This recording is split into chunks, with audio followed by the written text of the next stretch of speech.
Hello, good human. I'm Nim Deeswart, and this is Return on Wisdom. What has life taught you that you wish you'd known earlier? Unto thyself be true.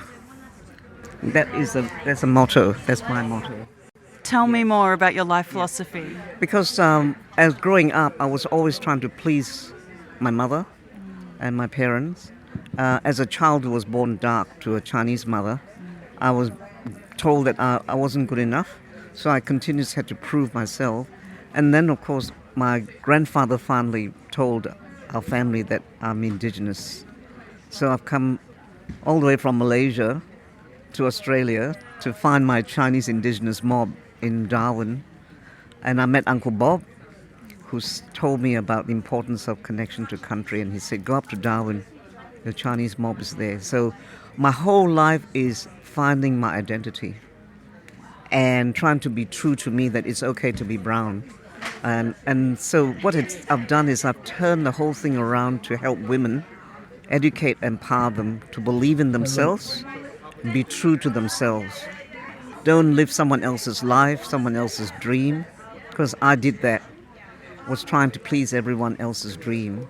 And finally, when I had a major car accident, I realized that life can be taken from you in one split second. And if we don't make the changes now, today, to be our true selves, we'll never change. We'll just die with our song. You know, they say that don't die with your song and dance in your heart or in your soul. So that is my latest motto, because it changes every time. And having written this book has helped me find my own identity. Yeah, and the goal is to educate, empower, enhance, and enrich the lives of other women who are searching for their identity, who's saying, who am I? What's my purpose? I'm not someone else's wife. I'm not someone else's daughter. I am me. And to be totally have integrity and authenticity for self. And it's not in a narcissistic way, but more in a holistic mind, body, spirit way, and said that it's okay for me to love me. That was another thing that came with it about self-love and self-care. When we don't have that, we don't really know how to love another. Can you talk a little bit more about the car accident and the challenge you faced, and what are the main life lessons that you learnt from that challenge? Right, okay. Well, it was about 4 or 5 years ago in Alice Springs, and I was driving home from Hermansburg towards Alice, and I missed a little lizard on the road because I didn't want to kill it. So I went to the side of the road, and I didn't realize the road wasn't sealed, so there were a lot of rocks, and the car started to spin and it started rolling. And in that moment, I was spinning in that moment of that, it felt like I was in a bubble, and the silence was intense. It was like, wow, this is what it's like. And I immediately connected with my ancestors, and I said, whatever it is, make it quick. I don't want to be a quadriplegic.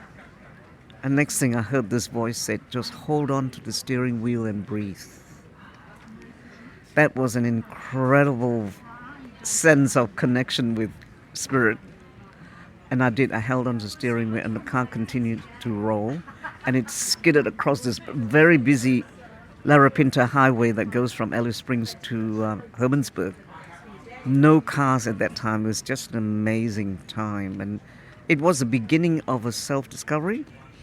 And I got out of the car, and then I picked up all my cards and my phone, and I was just bleeding everywhere. In that moment of rolling, I realized, wow, what is life all about? You know, I was so ambitious. I was so busy trying to make my money and my millions, and in one split second, it can be gone. It was so empowering for me that I thought, if I survive this, I've got to tell this story to lots of people. I went to the clinic. They took me to the clinic, the couple who came and found me. I was standing there in shock, thinking, how can I flip this car back? It was upside down. I obviously was in shock. And the couple came and said, can we take you to Alice Springs? But it was 1.5 hours from Alice. So I said, no, take me back to Hermansburg. There's a clinic there. And they did. They took me there. So next thing I was strapped, lying flat, taken by ambulance to Alice Springs Hospital.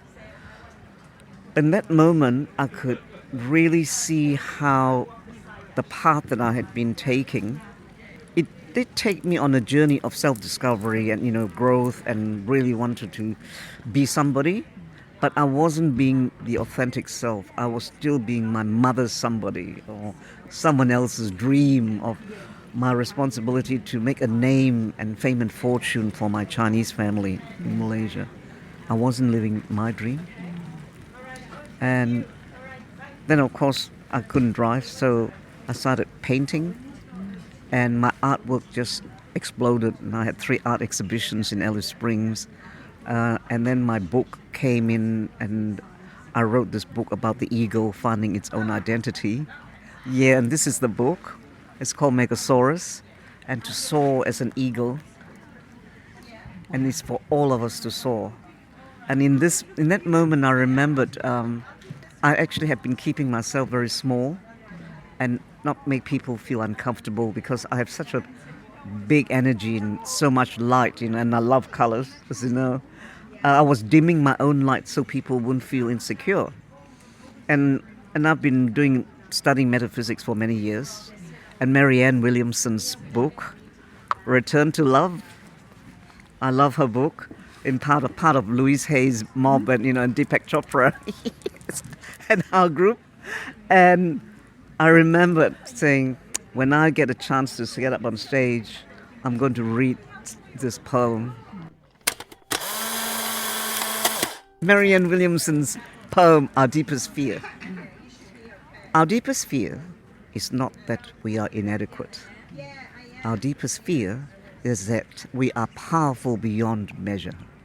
It is our light and not our darkness that most frightens us. We ask ourselves, who am I to be gorgeous, to be talented, to be fabulous? Actually, who are you not to be? You're making me cry. You're making me cry. Who are we not to be? Oh, sorry. Okay, we ask ourselves, who am I to be gorgeous, to be talented, to be fabulous? Actually, who are you not to be? Your playing small does not serve the world. There's nothing enlightened about shrinking, so others may not feel insecure around you, which is what I did. We are all meant to shine, like children do. We are all born to make manifest the glory of God that is within us. It's not just in some of us, it's in everyone. And when we let our own light shine, we give others permission to do the same. And when we are liberated from our own fears, our presence automatically liberates others. It was the most beautiful poem I read, and I had to memorize it because I felt I needed to stand there and speak my truth. So coming back to our theme about unto thyself be true, it took me a long time to come to this power within me that I am a divine child of God. Within each and every one of us is this Spirit of God and the beauty and the love, that is within us. And that's about metaphysics. And Uncle Bob talks about the Kanini as the unconditional love we have for our abusers or people who oppress us, and not holding a grudge, because it makes us sick when we hold anger, resentment, hate. And our body is a temple. And we need to look after it and nurture it and keep cleansing it. And one of the best ways is through love. But we start with self-love.